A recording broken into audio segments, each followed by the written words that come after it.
The cheap laminate floor stuck to my shoes as I hurried between tables, the sound making that distinctive peeling noise with each step. 6 hours into my double shift at Rosario's, and my lower back screamed in protest. The restaurant hummed with the usual Friday night chaos, clattering plates, bursts of laughter, and the constant sizzle from the kitchen. I tucked a strand of hair behind my ear, feeling it immediately fall back across my face, damp with sweat.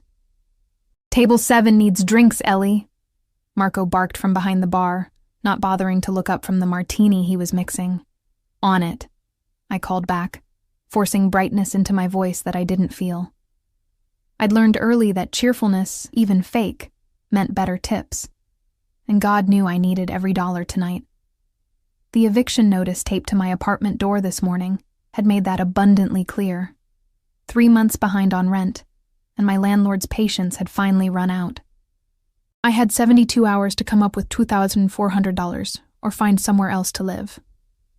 With my credit score and bank account both hovering near zero, the latter seemed more likely. I balanced the tray of drinks, weaving through the maze of tables. The scent of garlic and tomato sauce hung heavy in the air, mingling with perfume and cologne from the diners. My uniform, a white button-up and black slacks, was stained with splashes of various sauces despite my best efforts. The restaurant owner was too cheap to replace them more than once a year. That's when I first noticed the back corner booth. Unlike the rest of the restaurant, that section remained conspicuously empty except for 3 men. The booth was partially hidden by a decorative wine rack, offering a clear view of the entire restaurant while remaining somewhat secluded. It wasn't my section, but I couldn't help stealing glances while delivering drinks. The man in the center commanded attention without trying. He couldn't have been older than 35, with dark hair cut precisely, expensive enough that it didn't look expensive. His suit, charcoal gray and impeccably tailored, made the businessmen at the other tables look like they were wearing costumes. 2 larger men flanked him, their expressions blank, eyes constantly scanning the room. "Who's that?" I whispered to Nadia as we passed in the narrow service corridor. She followed my gaze and her eyes widened. "You don't know?" she hissed, pulling me further from view. "That's Dante Russo. He owns half the waterfront, and probably the other half too, unofficially." The name registered vaguely, whispered conversations, newspaper headlines I'd glanced at. The Russo family had deep roots in the city, and deeper connections. The kind nobody talked about openly. "What's he doing here?" I asked. Rosario's was decent, but hardly the caliber of restaurant someone like him would frequent. Nadia shrugged. "Monthly visit. Marco says he's been coming here since it opened. Some kind of loyalty thing." She lowered her voice further. "Nobody serves that table except Marco's nephew. Family only." I nodded, suddenly eager to finish my shift without drawing any attention. Something about the man's presence made the air feel charged, dangerous. I'd spent my entire life trying to be invisible, and tonight was definitely not the night to be noticed. The next hour passed in a blur of orders and complaints. My feet throbbed inside my worn-out shoes, and the phantom weight of my problems made each step heavier. A baby started wailing at table 12. The kitchen was backed up again. 2 college guys tried to order drinks with obviously fake IDs. Just another Friday at Rosario's. Then it happened. I was rushing past the corner booth with a tray full of desserts when Marco's nephew, a gangly 19-year-old named Vincent, tripped over someone's outstretched foot. The bottle of expensive red wine he was carrying tumbled from his hands, its contents arcing through the air in slow motion, directly toward Dante Russo's immaculate suit. I didn't think. My body moved on instinct. I lunged forward, abandoning my own tray, and somehow managed to catch the bottle midair with my left hand. My right hand grabbed a cloth napkin from an empty table, intercepting most of the airborne liquid before it could reach its target. Time seemed to freeze. The restaurant fell silent. Vincent stood paralyzed, his face drained of color. I remained awkwardly positioned between tables, wine-soaked napkin in one hand, rescued bottle in the other, suddenly aware of everyone staring, including Dante Russo. His eyes, a startling shade of amber, locked onto mine with an intensity that made my breath catch. Not angry, as I'd expected, but curious. Assessing. "I'm so sorry," I stammered, backing away. I didn't mean to intrude, What's your name? His voice was quiet but carried easily in the silent restaurant. Deep, with a slight rasp, like expensive whiskey poured over gravel. Ellie Winters. I shouldn't have told him my real name. Some deep-rooted instinct warned against it. But lying seemed impossible under that steady gaze. His mouth curved slightly, not quite a smile. Quick reflexes, Ellie Winters. One of his companions whispered something in his ear. Dante nodded without taking his eyes off me. You work here long? 3 years, I answered, unsure why it mattered. My heart hammered against my ribs. Around us, conversations slowly resumed, though significantly quieter than before. He studied me for another moment, then gestured to the now empty wine bottle. Bring another, and a glass for yourself. I blinked in confusion. Sir, this isn't my section, and I'm still on shift. Marco won't mind, he replied with absolute certainty. As if summoned, Marco appeared at my elbow, his usual scowl replaced with a deferential smile I'd never seen before. Of course not. Take all the time you need, Ellie. I'll cover your tables. He took the empty tray from my hands, nodding encouragingly toward the booth. I felt like I was having an out-of-body experience. This couldn't be happening. I just wanted to finish my shift, go home, and cry into my pillow about my impending homelessness. Not whatever this was. Sit, Dante said, gesturing to the space beside him as one of his men slid out to make room. It wasn't a request. I sat, keenly aware of my stained uniform, messy hair, and the exhaustion I knew showed on my face. The leather seat felt cool against my overheated skin. Up close, I could smell his cologne, subtle cedar notes with something darker underneath. The booth's privacy suddenly felt confining. Vincent returned with another bottle of wine, hands visibly shaking as he poured 2 glasses. One for Dante, one for me. Then he disappeared so quickly he might as well have evaporated. 2 quick reflexes, Dante said, raising his glass slightly. I mirrored the gesture automatically, taking a small sip. The wine was exquisite, complex and smooth, in a way that made the house wine I occasionally splurged on taste like vinegar in comparison. Thank you, I said, unsure what else to add. But I should probably get back to, you're in trouble. It wasn't a question.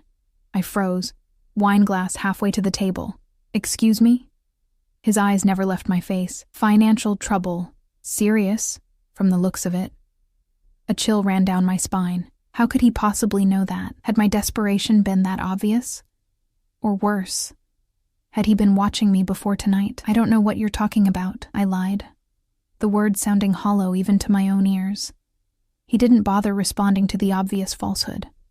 Instead, he reached into his jacket and withdrew a small leather notebook and gold pen. He wrote something, tore out the page, and slid it across the table. An address in the wealthy part of town, and tomorrow's date with a time, 10 a.m. What is this? I asked, not touching the paper. A job offer. He took another sip of wine, watching my reaction over the rim of his glass. You start tomorrow. The absurdity of the situation finally broke through my shock. I already have a job. Even as I said it, I thought about the eviction notice, the stack of unpaid bills, my empty refrigerator. No, he corrected, his tone gentler than his words. You have indentured servitude that barely keeps you fed. I'm offering a solution to your problems. You don't know anything about my problems, I said, finding a spark of defiance despite my fear. For the first time, he smiled fully. It transformed his face from intimidating to devastating. Eviction notice, 3 months behind. 72 hours to pay or vacate. Car needs transmission work. Hospital bills from last year still unpaid. Student loans in default. Did I miss anything important? My blood turned to ice. There was no way he could know all that unless... You've been investigating me, I whispered, fighting the urge to flee. Why?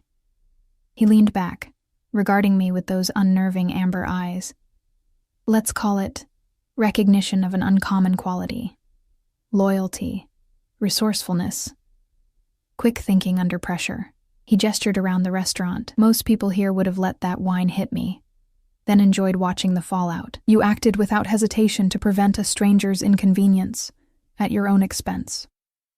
I glanced down at my wine-stained sleeve. It would be hell to clean, and I couldn't afford a replacement. What kind of job?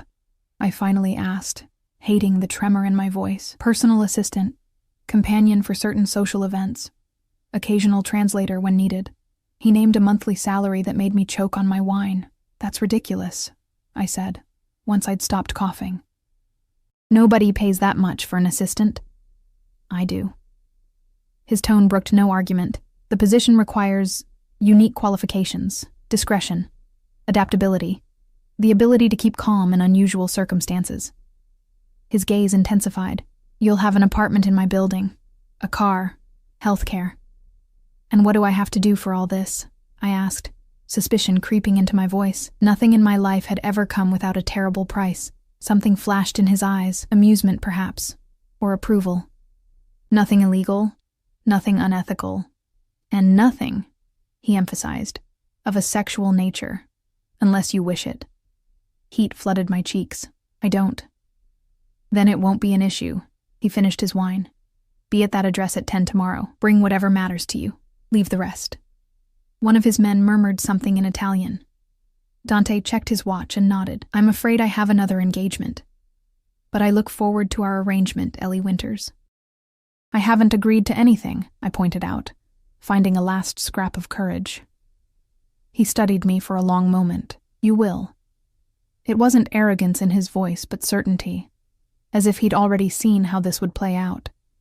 Then they were gone, leaving nothing but an empty wine bottle, a generous tip, and a piece of paper with an address that promised salvation or damnation, possibly both. I sat in the booth long after they'd left, the restaurant noise rushing back around me like a tide. The logical part of my brain screamed warnings. People like me didn't get miraculous job offers from powerful men. Every instinct for self-preservation told me to burn that paper and forget tonight ever happened. But as my fingers closed around the expensive notepaper, all I could think about was the eviction notice, the mounting debts, the exhaustion of always running in place, never getting ahead. And beneath it all, the unsettling feeling that I'd already made my decision the moment I caught that falling wine. Sleep eluded me that night. I tossed and turned in my tiny studio apartment, my mind racing with possibilities and warnings. Every time I closed my eyes, I saw Dante Russo's penetrating gaze, felt the weight of his attention like a physical touch. By dawn, I'd cycled through every emotion: hope, fear, suspicion, curiosity, and landed nowhere certain. The address he'd given me led to a gleaming high-rise in the most exclusive part of downtown. Floor-to-ceiling windows reflected the morning sun, making the entire structure shimmer like a mirage. I stood on the sidewalk across the street, clutching my pathetic duffel bag containing everything I considered irreplaceable. Mostly photos, a few books, and the silver locket my grandmother had given me before she died. You're making a mistake, I whispered to myself, even as I crossed the street toward the building. The doorman, a broad-shouldered man with an earpiece barely concealed beneath his uniform, straightened as I approached. Ms. Winters, he greeted me, as if he'd been expecting me. My stomach twisted.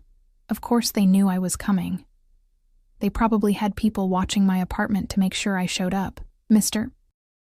Russo is waiting for you in the penthouse, the doorman continued, opening the door with a white-gloved hand. Gregory will escort you up. Gregory turned out to be another mountain of a man in a well-tailored suit, who appeared silently from an alcove in the lobby. He led me to a private elevator at the back of the marble-floored atrium, using a keycard to access it. We rode in silence, the elevator climbing smoothly to the top of the building. My ears popped from the rapid ascent. Mr. Russo appreciates punctuality, Gregory finally said as the elevator slowed. It was the only acknowledgement that I existed. The doors opened directly into a foyer larger than my entire apartment. Sunlight streamed through wall-to-wall windows, illuminating a space that belonged in a design magazine. All clean lines, neutral tones, and strategic splashes of color. The view beyond the windows stole my breath. The entire city spread out below, the harbor glittering in the distance. You came. Dante's voice drew my attention away from the view.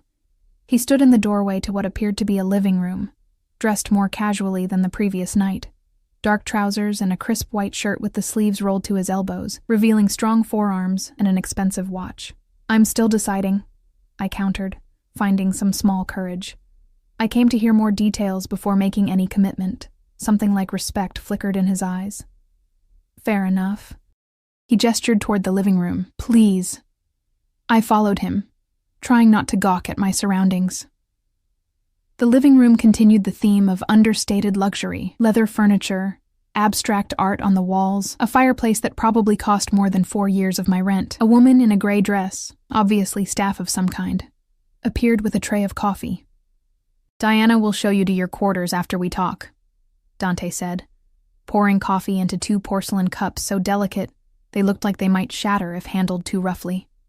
"Sugar? Cream? Black is fine," I said, accepting the cup with hands I forced not to tremble.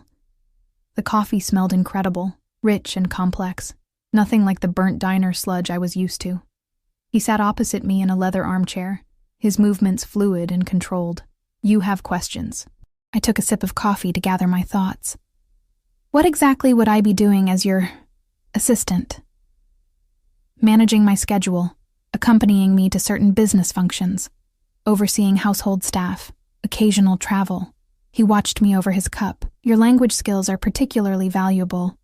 "Russian, yes, and conversational Mandarin." I nearly dropped my coffee. "How did you—" "Your academic records," he said simply, as if invading my privacy was the most natural thing in the world. "Double major in international relations and linguistics. Impressive, especially while working full-time." "Not impressive enough to get me a job in my field," I said bitterly, thinking of the countless rejections, the closed doors, their loss, my gain. He set his cup down. "You'll have health care, as I mentioned, a car, a clothing allowance, and the apartment on the floor below this one." "An entire apartment?" I echoed in disbelief. "You'll need to be available at odd hours." "Living in the building makes that possible." His tone made it clear this wasn't negotiable. "Your personal life remains your own, but discretion is non-negotiable. Anything you see or hear while working for me stays private." I nodded slowly, still trying to process everything. "And what happens if I want to leave?" Something darkened in his expression. Just for a moment, then it was gone. "You're not a prisoner, Ellie. You can leave any time. Though I would appreciate 2 weeks' notice, like any employer." It sounded reasonable. Too reasonable. Why me? There must be hundreds of qualified people who jump at this opportunity. Most people see money and power and think only of how to take it for themselves. His gaze was uncomfortably direct. "You saw danger and acted to protect a stranger with no expectation of reward. That kind of instinct can't be taught." I wanted to believe him. But nothing in my life had prepared me for sudden windfalls without painful catches. "There's something you're not telling me," I said quietly. He smiled, a real one that reached his eyes. "Many things, but nothing that will harm you." He stood. "Come, see the apartment before you decide." We descended 1 floor in the private elevator. The doors opened to reveal another foyer, smaller than the penthouse, but still luxurious. Dante used a keycard to unlock the door, then handed it to me. "Your temporary key will get you permanent access today." The apartment was stunning. Open floor plan, modern kitchen, 2 bedrooms, and a balcony with the same breathtaking view as the penthouse. Everything was furnished, tastefully, in shades of blue and cream that I would have chosen myself. "The closet has some basics in your size," Dante said, gesturing toward the master bedroom. "The rest you can purchase with this." He handed me a credit card with my name embossed on it. "Your first month's salary has been deposited in your account already. The rest of your financial obligations have been addressed." I stared at the card. "You paid my debts?" "Considered it a signing bonus," he replied smoothly. "Clean slate." My fingers closed around the card. The sensation of a weight lifting from my shoulders was so intense it left me dizzy. No more eviction. No more dodging calls from debt collectors. No more choosing between electricity and food. "Why?" I whispered, emotion making my voice rough. He stepped closer, close enough that I could smell that same intoxicating cologne from last night. Because I can. His voice had dropped to match mine. Because I want to. Because some people deserve better than what life has given them. For a moment, we stood there, separated by inches and worlds. His amber eyes searched mine for something. I wasn't sure what. I should go, he said finally, stepping back. Take today to settle in. Tomorrow, be ready at 8. Diana will show you everything you need to know about the household. He moved toward the door, but paused with his hand on the handle. One last thing, Ellie. I looked up, still dazed by everything. While you're with me, you'll be safe. But that safety comes with visibility. People will notice you, talk about you. Some may approach you. His expression hardened. If anyone makes you uncomfortable, anyone at all, you tell me immediately. Understood? I nodded, unsettled by his intensity. Good. The hardness vanished, replaced by something almost gentle. Welcome home, Ellie. Then he was gone, leaving me alone in an apartment worth more than I would have earned in a decade at Rosario's. The next few days passed in a blur of new routines and discoveries. Diana, I learned, was Dante's household manager and my guide to this new world. She showed me how to use the building's security systems, introduced me to staff, and explained my duties with military precision. Mr. Russo values efficiency, she told me as we reviewed his calendar. Learn to anticipate his needs before he expresses them. How long have you worked for him? I asked, hoping for some insight. Her expression remained professional but warmed slightly. 8 years, since he took over the family business.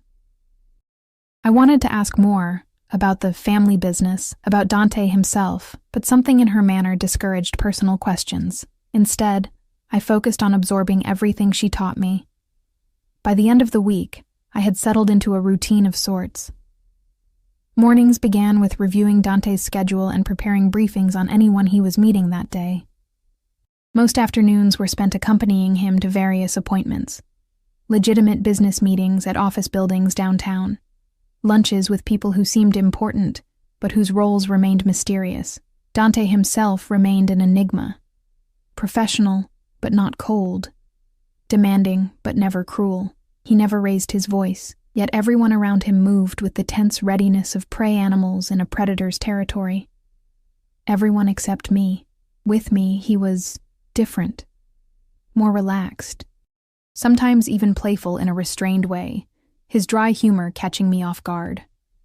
He asked my opinions on things, books, current events, people we met, and actually listened to my answers. It was during the second week that things began to shift. We were returning from a meeting with what I gathered was a shipping executive. The conversation had involved a lot of coded language and significant looks that I pretended not to notice.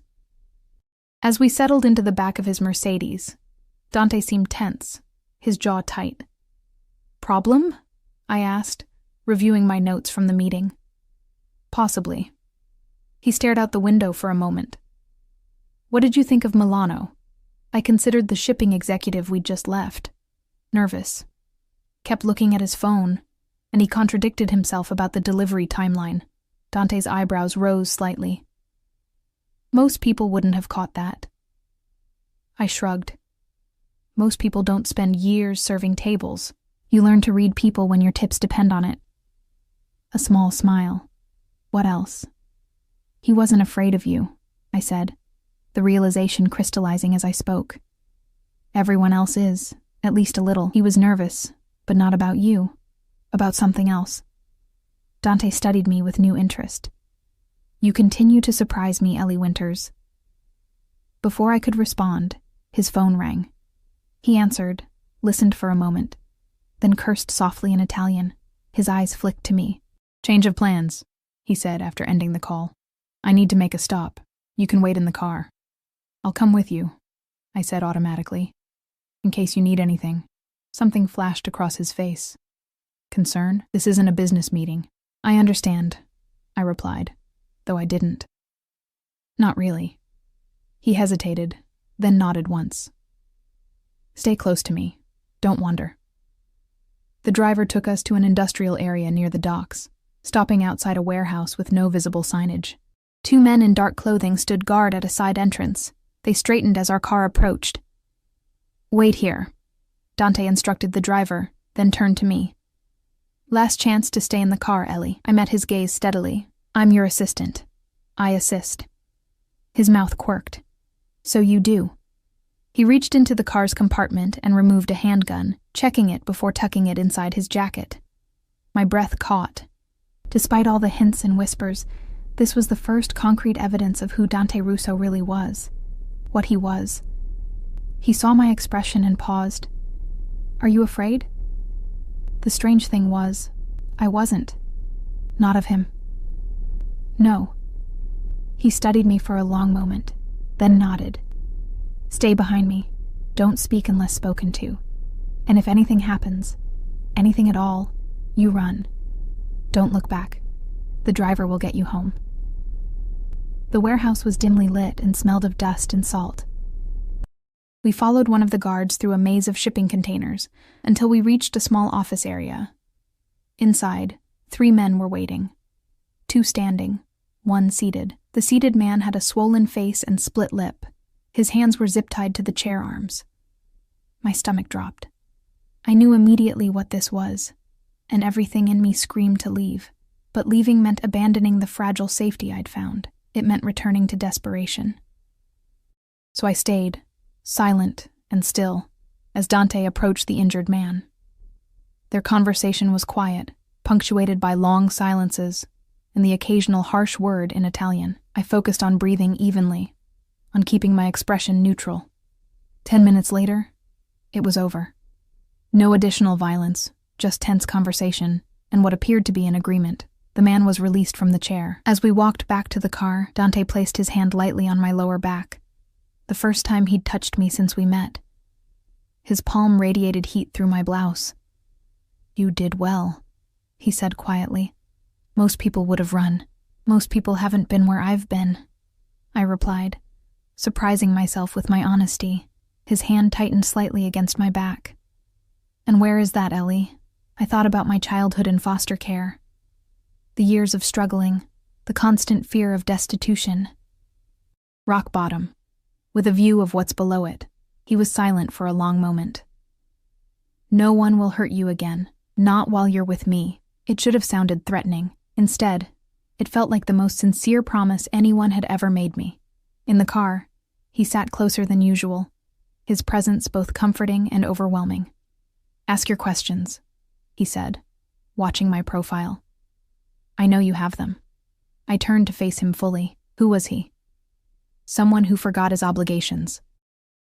Dante's voice was matter-of-fact. "He's been reminded."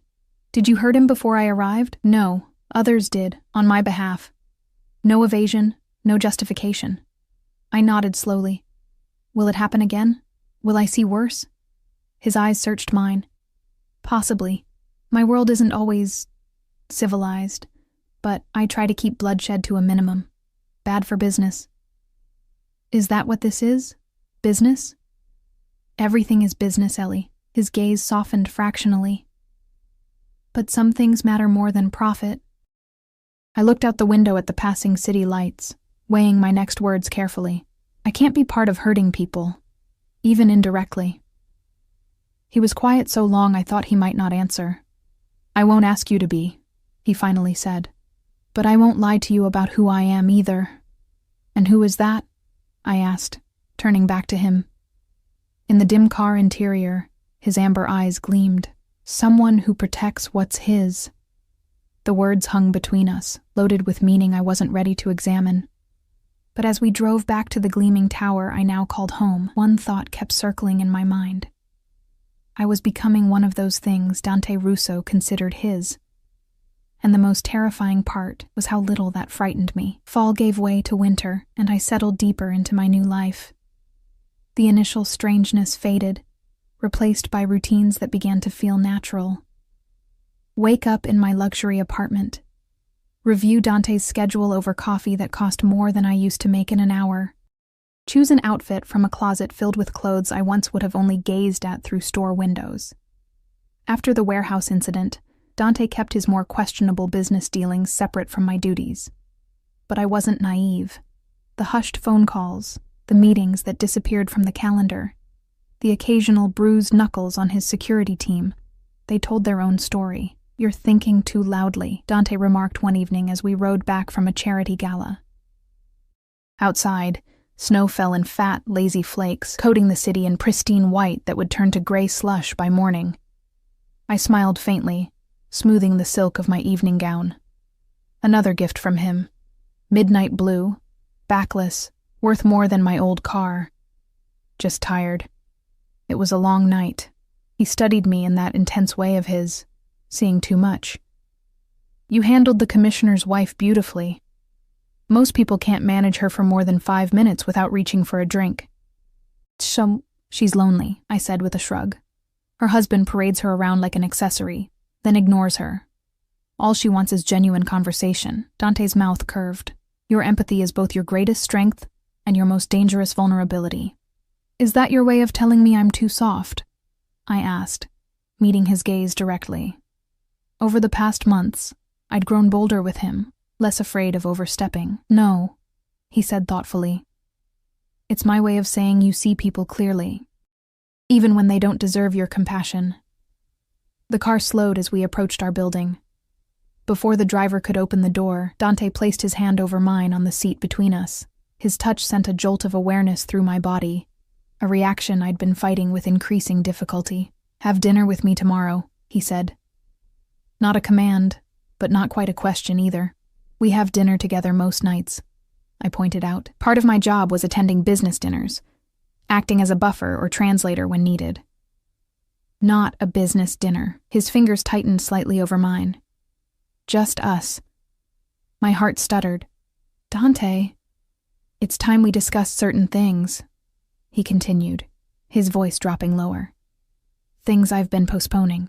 Before I could respond, the door opened, letting in a gust of cold air and snowflakes. The moment shattered. Dante exited first, then offered his hand to help me out. The doorman greeted us with a deferential nod as we entered the warm lobby. In the elevator, silence stretched between us, charged with unspoken words. When we reached my floor, Dante held the door open.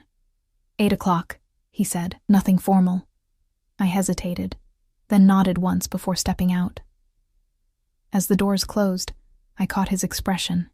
Intent, heated, possessive in a way that should have sent me running. Instead, it kept me awake most of the night. The next evening, I spent an embarrassing amount of time choosing what to wear. "Nothing formal," he'd said, which still left a bewildering array of options in my new wardrobe. I finally settled on a simple cashmere sweater and tailored pants. Elegant, but not trying too hard. At precisely 8, I rode the elevator to the penthouse. Diana opened the door, her usual professional mask firmly in place, though I caught a flicker of something in her eyes as she looked at me. Curiosity? Concern? "Mr. Russo is in the study," she said, taking my coat. He asked not to be disturbed. The penthouse was unusually quiet. No security personnel visible, no staff except Diana. "Is everyone gone?" I asked, following her down the hallway. "Mr. Russo wanted privacy tonight." Her tone revealed nothing, but her words sent a flutter of nerves through my stomach. The study door was ajar. I knocked lightly, then entered when Dante called for me to come in. The room was my favorite in the penthouse. Walls of books, leather furniture, a fireplace currently casting dancing shadows across the space. Floor-to-ceiling windows showcased the snow-covered city and harbor beyond. Dante stood by one of the windows, silhouetted against the night sky. He'd changed from his usual suit into dark jeans and a charcoal sweater that made his shoulders look even broader. In his hand, he held a glass of amber liquid, whiskey probably. He turned as I entered, and the look in his eyes made my mouth go dry. "Ellie," he said, my name sounding different in his voice tonight. Softer, more intimate. "You wanted to talk," I reminded him, suddenly nervous. He gestured to the couch in front of the fire. "Sit. Drink?" I nodded, watching as he poured another whiskey and handed it to me. Our fingers brushed during the exchange, sending tiny sparks across my skin. Dante sat beside me, closer than necessary, but not crowding. 3 months, he said after a moment. "You've been with me 3 months today." I blinked in surprise. You remember the exact day? A faint smile. I remember everything about you, Ellie. The simple statement shouldn't have affected me so strongly, but heat bloomed in my chest and rose to my cheeks.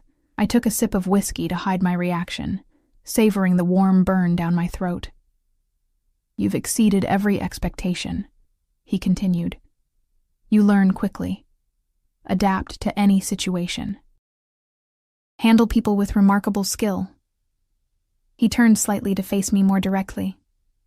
You've become indispensable. I'm just doing my job, I said, though we both knew it had become much more than that. Are you happy here? He asked unexpectedly. The question caught me off guard. I considered it seriously, looking past the material comfort to the heart of the matter. Yes, I admitted, though I never expected to be, because of who I am. Not a question. I met his gaze steadily. Because of who I thought you'd be. Interest sharpened his features. And who did you think I'd be? Cruel, I said honestly. Cold. Someone who took pleasure in power for its own sake. And now? His voice had roughened slightly. I looked down at my glass, gathering courage. Now I know you're dangerous, but not cruel.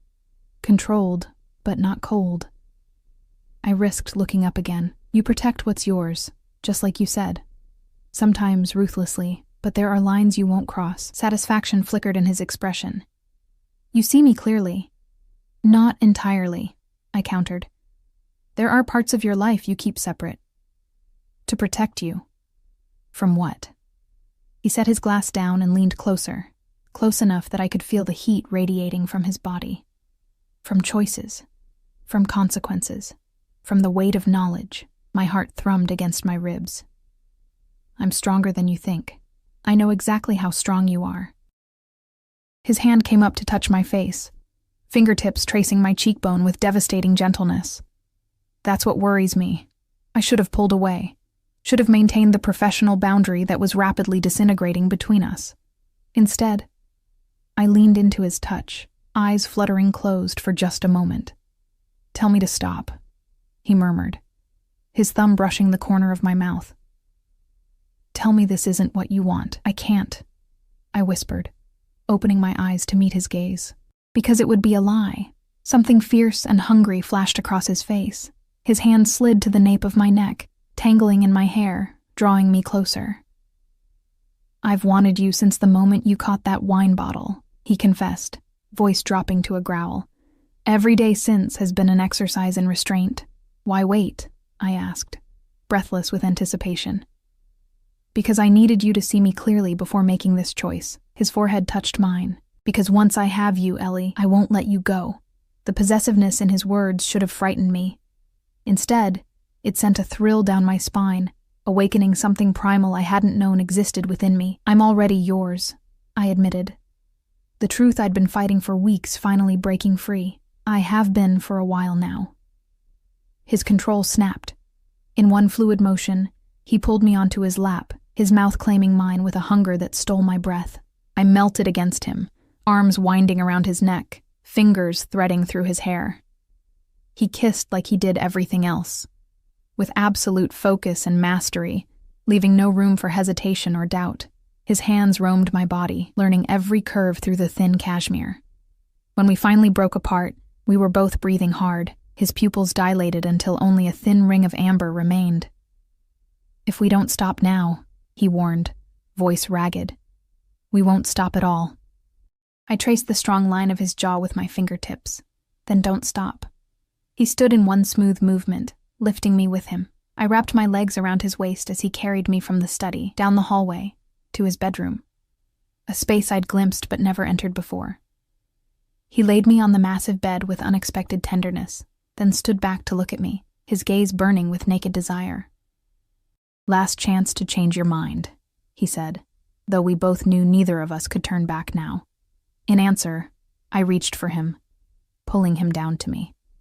Later, much later, I lay with my head on his chest, listening to the steady rhythm of his heart. His fingers traced lazy patterns along my spine, raising pleasant shivers. Outside, snow continued falling, cocooning the penthouse in muffled silence. What happens now? I finally asked, voicing the question that had begun forming in the back of my mind. His arm tightened around me. Whatever we want. It's not that simple. I propped myself up to see his face. I work for you. People will talk. A sardonic smile curved his lips. People already talk, Ellie. They've been speculating about us since your second week. I frowned. That's uncomfortable. It's protection, in a way. He tucked a strand of hair behind my ear. My enemies will assume you know everything. That you're fully under my protection. And am I? I asked. Under your protection? His expression turned serious. With everything I have. But it means you're a target now, more than before. I considered this, the implications settling like lead in my stomach. Because they'll think they can get to you through me. Yes. No sugarcoating, no platitudes. I laid my head back on his chest, processing. I should be more afraid than I am. His chest rumbled with a soft laugh. You've never reacted the way you should from the moment we met. His fingers resumed their path along my spine. It's one of the things I love about you. The word hung in the air between us, neither of us acknowledging it directly. Too soon, too dangerous a territory to navigate tonight. Instead, I asked, will things change? With work? Professionally, no. You're still the best assistant I've ever had. His tone lightened. Personally, his hand drifted lower, cupping my hip. I think we've established some significant changes. I smiled against his skin. Diana's going to know immediately. Diana's known this was inevitable longer than either of us. He shifted, rolling me beneath him, his weight a delicious pressure. Any other concerns? Looking up at him, this dangerous, complicated man who had somehow become the center of my world, I made my choice fully and finally. None that can't wait until morning. His answering smile was possessive and tender all at once. Good. Because I'm nowhere near finished with you tonight. As his mouth found mine again, one last coherent thought fluttered through my mind. I'd walked into the lion's den and found not just safety, but home. Spring arrived with a crescendo of changes. The snow melted, revealing the city's bones once more, and my relationship with Dante evolved from secret to acknowledged reality. Not with announcements or declarations, but in 1,000 small ways. His hand resting possessively at my lower back during meetings, the familiar way he'd brush his lips against my temple when saying goodbye, the unmistakable shift in how his associates treated me. No longer just the assistant. Now, undeniably, his. I still maintained my apartment 1 floor below, but spent most nights in the penthouse. My clothes migrated upstairs piece by piece until Dante simply had a closet redesigned for me. My books appeared on his shelves, my preferred tea in his kitchen, my lotion on his bathroom counter. Small colonizations that he not only permitted, but encouraged. You're distracted, Dante observed one morning as we prepared for the day. He stood behind me as I put on earrings at his bathroom mirror, his reflection watching mine with that penetrating gaze that still made my heart skip. Just thinking about the Anderson meeting this afternoon, I lied, avoiding his eyes. The translation will be tricky. His hand settled on my shoulders, thumbs pressing gently into the tension I carried there. Try again, with the truth this time. I sighed, setting down the earring I'd been struggling with. It's nothing, really. He turned me to face him, one eyebrow raised in silent challenge. In the 3 months since our relationship had transformed, he'd become increasingly adept at reading my moods, my silences. A woman called yesterday, I admitted finally. While you were in your meeting with Salvatore. His expression sharpened. Who? She wouldn't say. Asked for you, then laughed when I said you were unavailable. I shrugged, trying to seem more nonchalant than I felt. Said to tell you, Valentina sends her regards. Something dangerous flickered behind his eyes, there and gone so quickly I almost missed it. His hands tightened momentarily on my shoulders before relaxing deliberately. An old acquaintance, he said, voice carefully neutral. Nothing to concern yourself with. She seemed familiar with you, I pressed, hating the insecurity creeping into my voice but unable to stop it.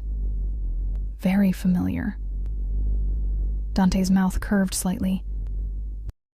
Is that jealousy I hear, Ellie? Should it be? I countered, meeting his gaze directly. He studied me for a long moment, then brought his hand to my face, thumb brushing my cheekbone in that tender gesture I'd come to crave. No, he said simply. Valentina is from another life, before you. She means nothing. Then why did she call? A shadow crossed his face, to cause exactly this reaction, to unsettle you, to create doubt. His other hand slid to the nape of my neck, anchoring me to him. Did she succeed? I wanted to deny it, but honesty had become our currency. A little, I admitted. I know there were others before me. I'm not naive. Others, he agreed, his voice dropping lower. Not another you. He drew me closer, until I could feel his breath against my lips. There has never been anyone like you in my life, Ellie, nor will there be after. The possessive certainty in his voice sent a shiver down my spine, half apprehension, half desire. You sound very sure of that. I am. He kissed me then, slow and thorough, making his point more effectively than words ever could. When he finally pulled back, his eyes had darkened with familiar heat. Now, about that Anderson meeting. The subject of Valentina was closed. For now. The Anderson meeting went smoothly, my worries about the translation proving unfounded. Dante's Russian client seemed satisfied with the terms, and we celebrated with dinner at an exclusive restaurant overlooking the harbor. As we waited for dessert, Dante received a text that made his expression tighten momentarily, before he schooled his features back to neutrality. Problem? I asked, attuned now to the subtle shifts in his mood. Nothing urgent. He pocketed his phone and took a sip of wine. How do you feel about a trip? The abrupt change of subject caught me off guard. What kind of trip? Italy. 2 weeks. My mother's birthday is approaching, and she's been asking to meet you. I nearly choked on my wine. Your mother? You want me to meet your family? A rare flash of amusement crossed his face. Is that so surprising? We've been together for months, Ellie. I struggled to articulate the complexity of my feelings. From what you've told me about your family, they're traditional. They are. His expression grew more serious. Which is why it matters that they meet you, that they understand your place in my life. My place in his life. We'd never labeled what we were to each other. Boyfriend-girlfriend seemed absurdly inadequate, and we'd carefully avoided more serious definitions. But meeting his family, especially his formidable mother, who had maintained her position of respect in their world even after his father's death years ago, that was a statement in itself. When would we leave? I asked, heart racing with equal parts excitement and trepidation. Friday. 3 days away. We'll stay at the family estate outside Florence.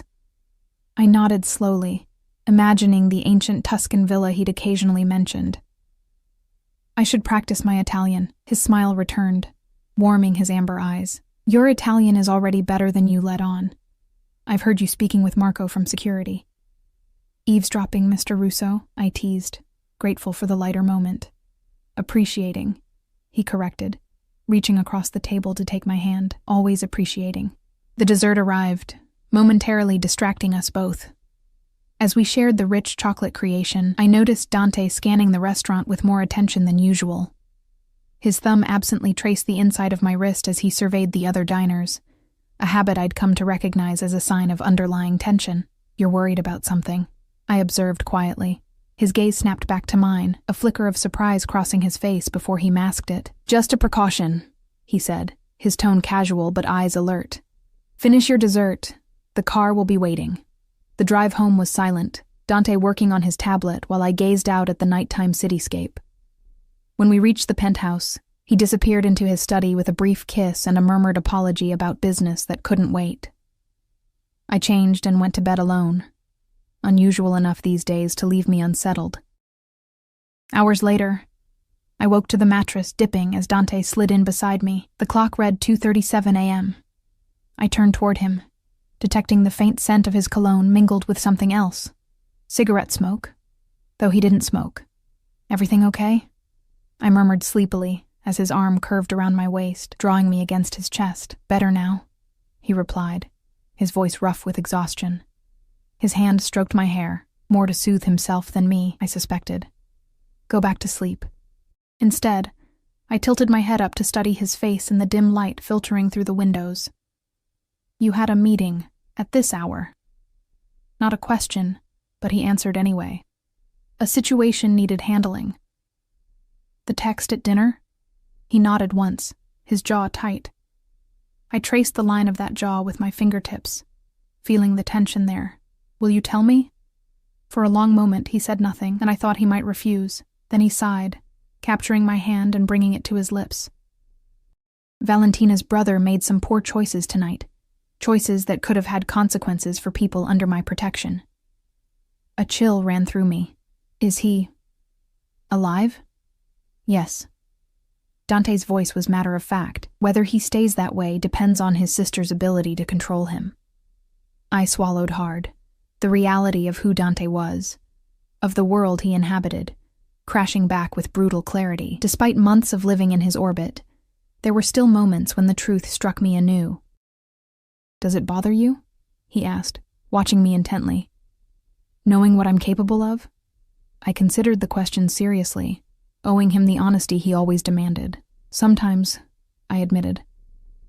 Not because I fear you would hurt me, but because I worry about what you carry. The weight of those decisions. Something softened in his expression. You never cease to surprise me, he murmured, tracing my lower lip with his thumb. Most people would fear for themselves. I'm not most people. No? He agreed, drawing me closer. You're mine. And I protect what's mine, remember? I did remember. Those words from our first days together, now laden with months of deeper meaning, of promises kept and boundaries respected, of a man whose world was built on violence, but whose touch had never been anything but gentle with me. We leave for Italy on Friday, he said, changing the subject. Pack for various occasions. My mother will want to show you off. Show me off? I repeated, surprised. She doesn't even know me. She knows you're important to me, Dante said simply. That's enough for now. I nestled closer, finding my place against his chest, listening to the steady beat of his heart. Will I like her? A soft laugh rumbled through him. She's formidable, intimidating to most, but yes, I think you will. More importantly, she'll like you. How can you be so sure? His hand slid along my spine in a possessive caress, because she raised me to recognize value when I see it. And you, Ellie Winters, are the most valuable thing I've ever found. Italy was a revelation. We flew on Dante's private jet, arriving in Florence as the late afternoon sun bathed the ancient city in golden light. A sleek black SUV waited on the tarmac, along with 2 security personnel I recognized from Dante's rotating team. The drive to the estate took us through the Tuscan countryside, vineyards and olive groves stretching toward the horizon. After an hour, we turned onto a private road that wound uphill through cypresses and stone walls. At the crest, the villa appeared.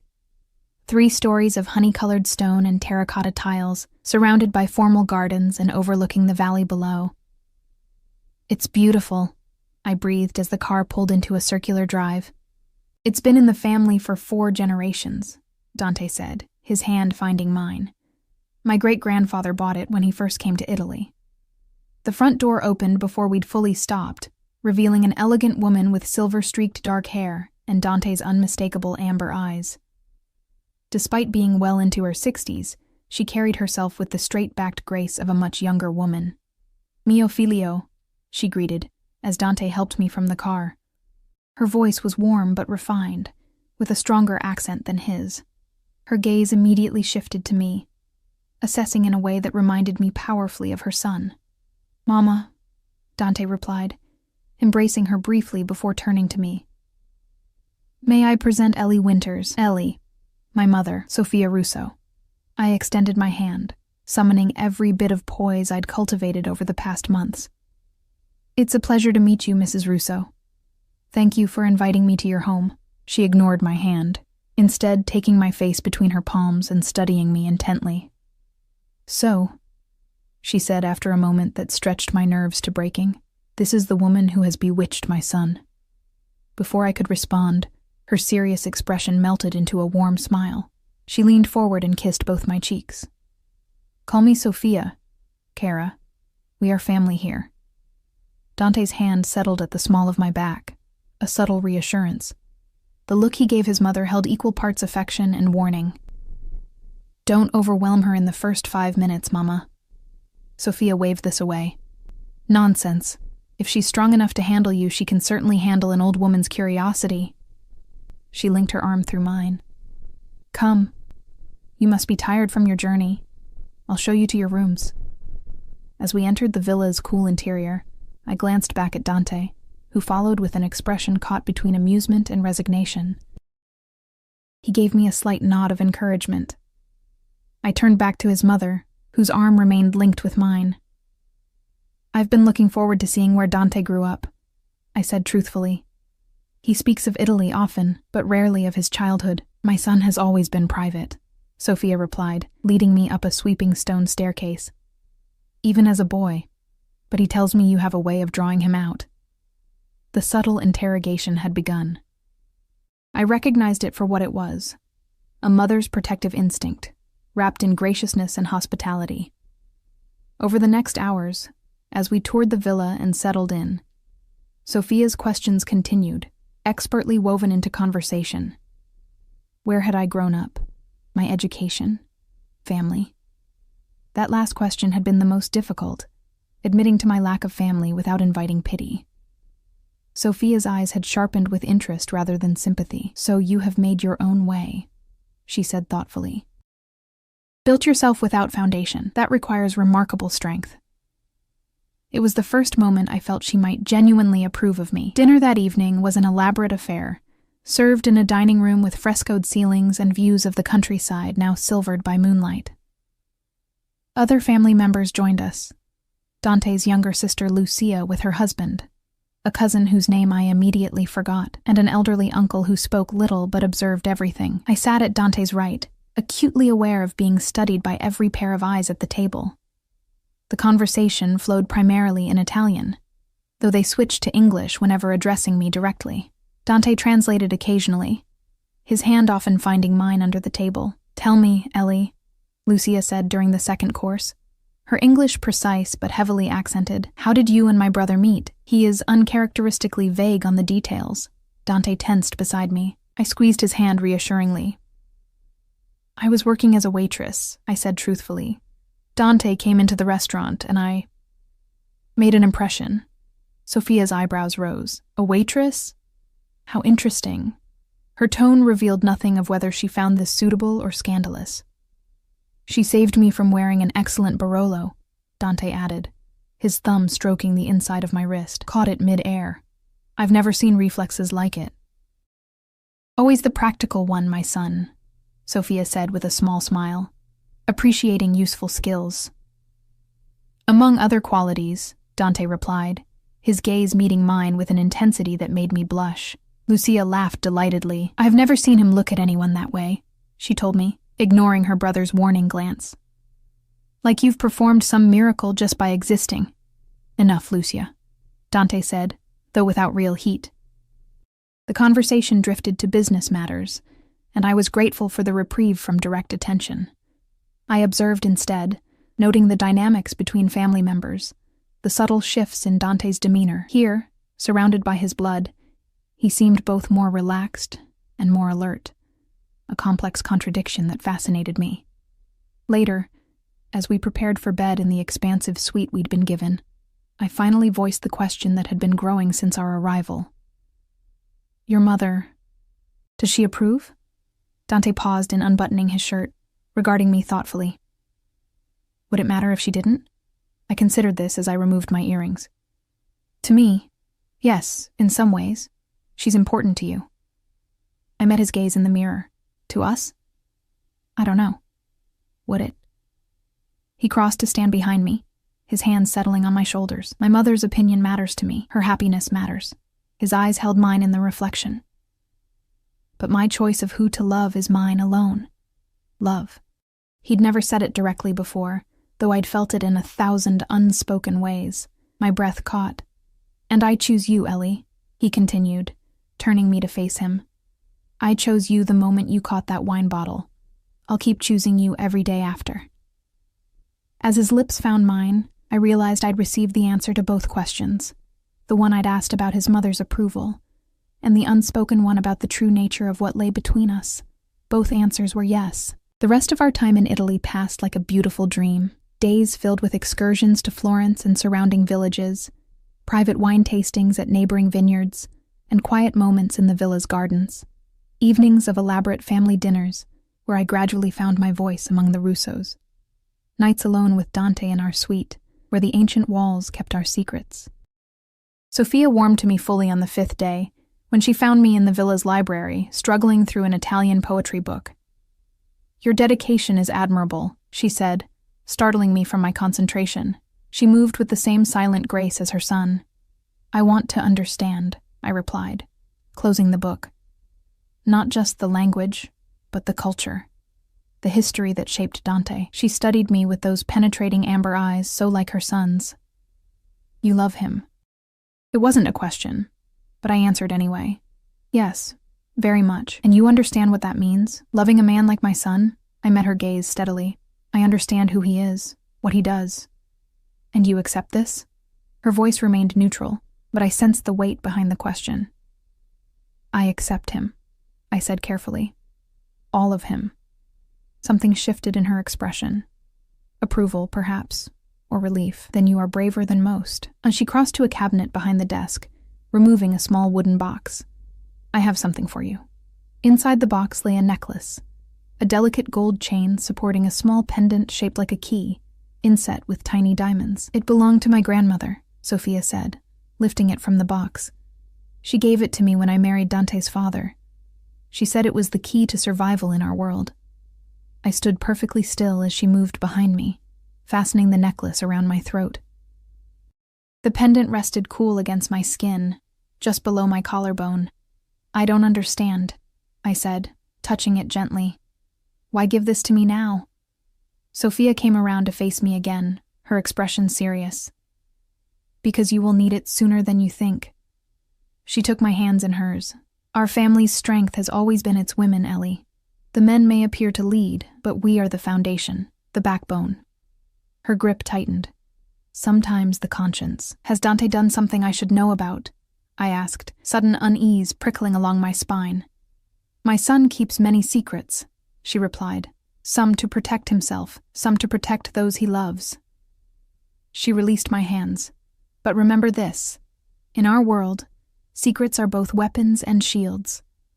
Know when to use them as each." With that cryptic advice, she left me standing in the library, the weight of the necklace feeling heavier than its delicate construction should allow. That night, as Dante and I lay in bed, I told him about his mother's gift. His fingers traced the key pendant, then the line of my throat beneath it. "It was her most treasured possession," he said quietly. "She's never given it to anyone, not even Lucia." "She said it was for survival," I murmured, watching his expression in the moonlight filtering through the windows. What did she mean? Dante was silent for a long moment. "My mother survived many things, my father's temper, rivals who thought her weak after his death, betrayals from within and without," his hand stilled against my skin. "She learned to bend without breaking." "Is that what you expect of me? To bend?" His eyes found mine, intense even in the dim light. "Never. I would never want to change who you are, Ellie." He kissed me then, deep and possessive. "But our world, it changes people, whether they want it to or not." I pressed closer to him, seeking the security of his embrace. "As long as we face it together, I can handle anything." His arms tightened around me. "Together," he agreed. But something in his voice held reservation that I was too tired, too contented to question that night. We returned home to find winter's last grip finally broken, the city blooming with spring's renewal.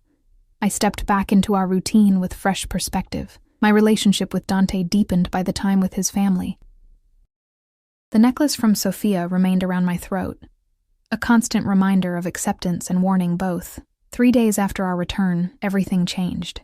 I was reviewing Dante's schedule for the week when Diana entered my office. Not the apartment's second bedroom that I'd been using, but a proper office Dante had arranged for me in his corporate building downtown. "Mr. Russo needs you at the penthouse," she said, her usual composure slightly frayed. "Immediately." "Is something wrong?" I asked, already gathering my things. "He'll explain." She hesitated. "Take the private elevator when you arrive. Security has been instructed to expect you." The car ride to the penthouse was the longest 20 minutes of my life. My mind raced with possibilities, each worse than the last. Had something happened to Sophia? Had there been some business crisis? Was Dante himself in danger? The building's lobby was eerily quiet when I arrived, the usual staff replaced by men I recognized from Dante's security team. They nodded me through without speaking, their expressions giving away nothing.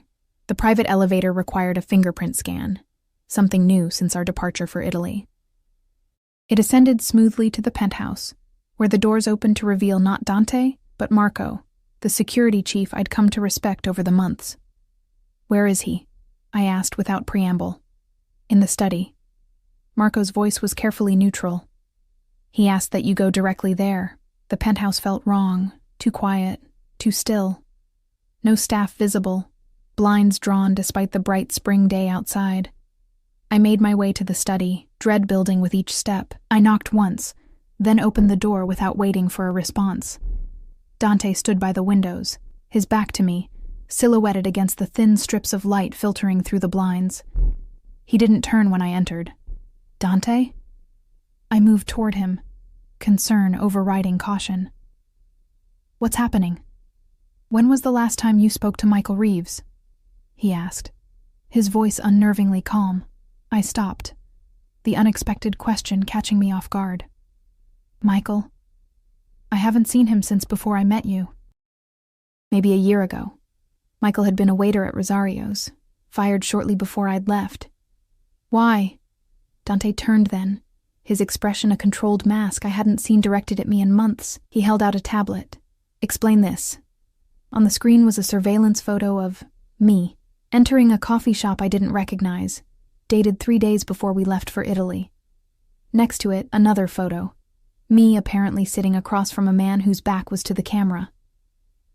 "I don't understand," I said, genuinely confused. "This isn't me. I've never been to this place. The timestamp coincides with your lunch hour that day," Dante continued, voice eerily detached.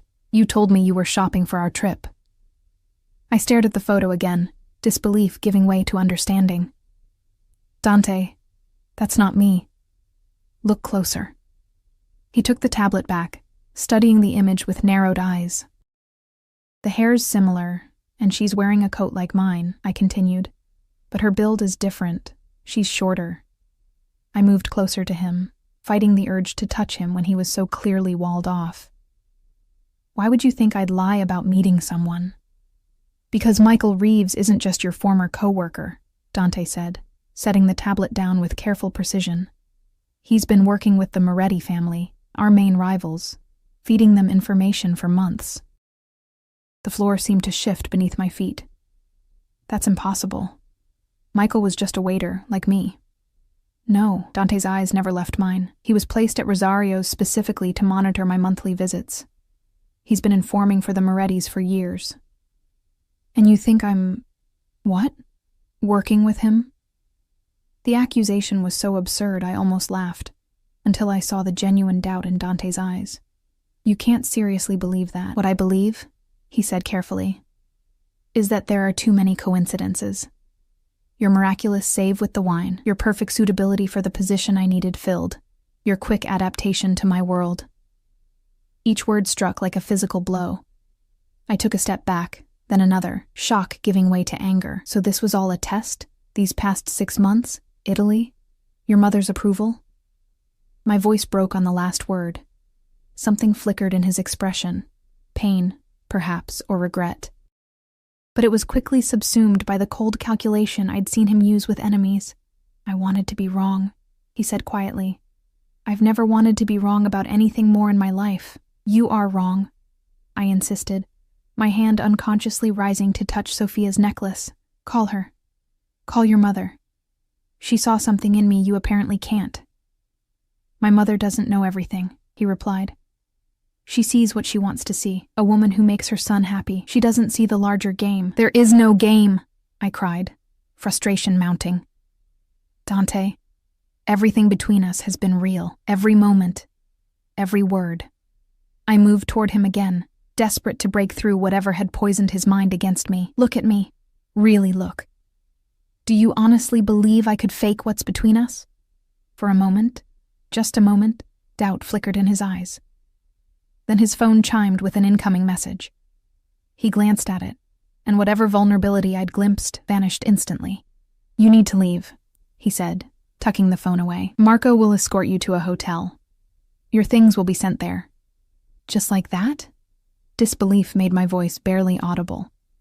After everything, you're throwing me away based on a mistaken photo and paranoid suspicions? It's not just the photo, he said, turning away. There's other evidence. Things I can't ignore, no matter how much I might want to. What evidence? I demanded. Show me. Let me explain. I can't risk it. He still wouldn't look at me, not with what's at stake. Realization dawned, terrible and cold. You never fully trusted me, I whispered. All this time, the parts of your life you kept separate, the secrets. You always held something back. His silence was confirmation enough. I removed the necklace, Sophia's precious gift, and placed it carefully on his desk. Whatever you think I've done, whatever evidence you think you have, you're wrong, I said, surprised by the steadiness of my voice despite the tears threatening, and someday you'll realize that. I just hope it's not too late when you do. I walked to the door, pausing with my hand on the knob. I love you, Dante Russo. God help me. I probably always will. But I won't beg for trust that should have been freely given. The study door closed behind me with a soft click that somehow sounded more final than a slam. Marco waited in the hallway, his expression carefully blank. Ms. Winters, if you'll come with me. I can see myself out, I said, straightening my shoulders despite the weight crushing my chest. Mr. Russo's instructions were clear, Marco replied, not unkindly. For your own safety. My own safety, as if I were still under Dante's protection, even as he cast me out. The irony might have made me laugh if I weren't fighting to hold myself together. I followed Marco to the elevator in silence, numb with shock and grief. As the doors closed, I caught one last glimpse of the penthouse that had become my home, the place where I'd found both sanctuary and heartbreak. The hotel has a suite ready for you, Marco said as the elevator descended. Your things will arrive this evening. Mr. Russo has arranged for an account to cover your expenses until you decide on your next steps.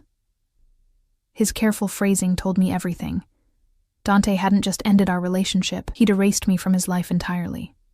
A clean break, like cauterizing a wound. How generous, I said, not bothering to hide the bitterness. Please tell Mr. Russo he can keep his blood money. I managed before him. I'll manage after. Marco shifted uncomfortably. There are complications you may not be aware of, Ms. Winters. It would be safer to accept I'm aware of the complications. I cut him off. I've lived them for 6 months, but I'd rather take my chances than remain indebted to a man who thinks so little of me. The elevator reached the lobby. 2 more security men waited, ready to escort me to the waiting car. I stepped forward, then paused, turning back to Marco. When you see him next, I said quietly, tell him one thing for me. Marco nodded once, waiting. Tell him I forgive him. The words tasted like ashes, but I meant them, not for my sake, but for his. Because that's what love is, seeing someone clearly, flaws and all, and choosing them anyway. 3 days later, back in a shabby apartment not unlike the one I'd left behind half a year ago, I received a small package. No return address, no note. Inside was Sophia's necklace, the key pendant gleaming in the dim light of my new temporary home. I put it on, fingers trembling slightly. Whatever came next, I would face it with the strength Dante had once seen in me, the strength he'd forgotten in his fear and doubt. The key rested against my skin, cool and familiar. A reminder that some doors, once closed, can still be opened again, if you have the right key and the courage to turn it.